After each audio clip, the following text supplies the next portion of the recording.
Assalamualaikum warahmatullahi wabarakatuh. Hai teman-teman semuanya, bagaimana kabarnya hari ini? Tentu teman-teman dalam kabar yang baik hari ini karena bisa menonton video ini. Setiap orang pernah mengalami perasaan sedih, marah, kecewa, bahkan sampai putus asa. Akar derita dari semua permasalahan itu muncul dari diri kita sendiri. Maka dari itu, untuk melewati itu semua, ada berbagai cara. Salah satunya yaitu menggunakan teknik mindfulness. Menurut Brown dan Ryan, 2004, mindfulness merupakan kesadaran yang terbuka dan merupakan kondisi perhatian terhadap apa yang terjadi pada saat sekarang. Mindfulness juga biasanya didefinisikan untuk memasukkan perhatian penuh seseorang pada pengalaman yang terjadi pada saat ini dengan cara tidak menghakimi atau tidak menerima, menurut Brown dan Ryan 2003 dalam Bear et al. 2006. Kondisi mindfulness adalah di mana kondisi individu yang secara sadar membawa pengalamannya ke kondisi saat ini dengan penuh rasa keterbukaan dan rasa penerimaan. Mindfulness membawa kesadaran individu untuk fokus pada tujuan dengan tidak menghakimi dan tidak menghindari kondisi yang tidak dapat dikuasai. Menurut Kabat-Zinn 2004, Harris 2009. Menurut Brown dan Ryan, mindfulness itu ada beberapa aspek. Perhatian dan kesadaran menjadi inti dari mindfulness menurut Brown dan Ryan 2003. Yang pertama, aspek kesadaran adalah kondisi sadar dari masuknya rangsangan termasuk panca indera, kinestetik, dan aktivitas dalam pikiran. Yang kedua, aspek perhatian adalah proses untuk memfokuskan dalam keadaan sadar menurut Brown, Ryan, Caswell 2007. Mindfulness juga terdiri dari 5 aspek yang lebih terperinci, yaitu yang pertama, mengamati, yang kedua, menggambarkan, yang ketiga, bertindak dengan kesadaran, yang keempat, tidak menghakimi pengalaman batin, dan yang terakhir adalah tidak bereaksi terhadap pengalaman batin. Faktor yang mempengaruhi mindfulness. Menurut Langer, tahun 1989, terdapat beberapa kualitas kunci dari keadaan mindful, yaitu yang pertama, pembuatan kategori baru. Keadaan mindful berarti tidak bergantung pada informasi lama dan senantiasa membuat kategori baru dari situasi dan konteks yang dialami. Yang kedua, keterbukaan terhadap informasi baru. Sama halnya dengan membuat kategori baru, keadaan mindful juga berarti senantiasa selalu menerima informasi baru yang ditemui. Yang ketiga, kesadaran tentang adanya lebih dari satu sudut pandang. Keterbukaan tidak hanya pada informasi baru, tetapi juga pada sudut pandang yang berbeda merupakan fitur penting dari mindfulness. Yang keempat, kontrol atau konteks. Dengan pembuatan kategori baru, menerima informasi baru, dan melihat lebih dari satu sudut pandang, maka seseorang dapat memiliki kontrol untuk mengubah konteks dari situasi yang dirasa sulit menjadi sesuatu yang mudah. Yang kelima, proses sebelum berhasil.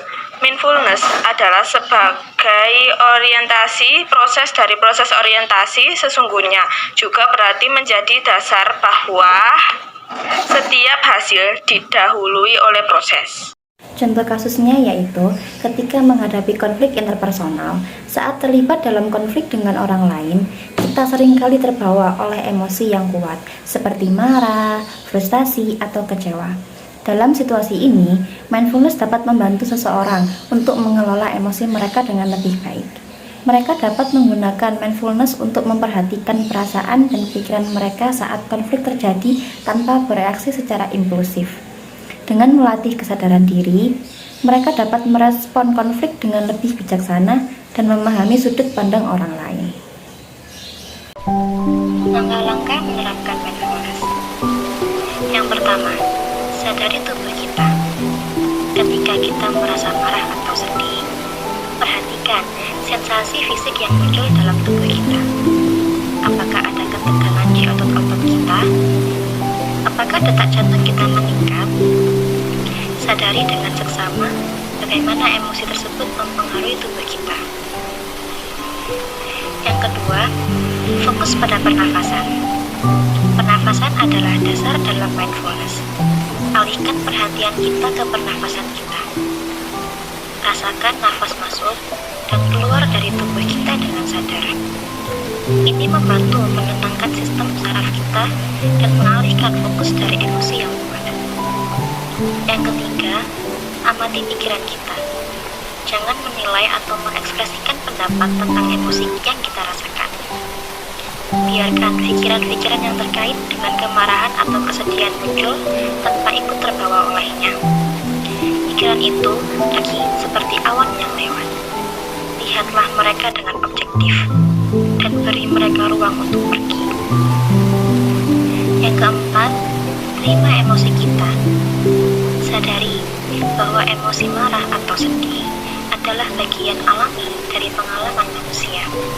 Terimalah keberadaan emosi tersebut tanpa perlawanan atau penolakan. Jangan mencoba untuk menyembunyikan atau menekan emosi tersebut. Biarkan mereka ada dan lewati dengan waktu. Yang kelima, beri diri kita kasih sayang. Ingatlah bahwa kita manusia dan memiliki hak untuk merasakan emosi yang kita rasakan. Beri diri kita sendiri dukungan dan pengertian. Kita bisa mengucapkan kalimat-kalimat positif kepada diri sendiri. Seperti, saya memahami bahwa saya merasa marah atau sedih. Dan itu wajar. Saya memberi diri saya waktu dan kesempatan untuk mengatasi emosi itu dengan baik. Yang terakhir, fokus pada saat ini. Kembalilah ke saat ini dengan mengalihkan perhatian kita ke apa yang sedang terjadi di sekitar kita. Perhatikan suara-suara, warna-warni, atau hal-hal kecil lainnya yang hadir di sekitar kita. Ini membantu mengalihkan fokus dari emosi yang kuat dan membantu kita mengendalikan reaksi impulsif. Sekian dari kami, mohon maaf bila selama video ini ada kata yang kurang berkenan. Kami membuat video ini untuk memenuhi tugas dari mata kuliah Psikologi Positif. Kami dari kelompok 9 dengan materi Mindfulness. Nama anggota kelompok kami yang pertama, Ada saya Asmaul Radika Sabrina Salsabila dengan NIM 057. dan yang kedua saya sendiri Nisa Ulazria dengan NIM 064, dan yang terakhir Ada saya Laili Nurfitria dengan NIM 080. kami pamit undur diri. Assalamualaikum warahmatullahi wabarakatuh.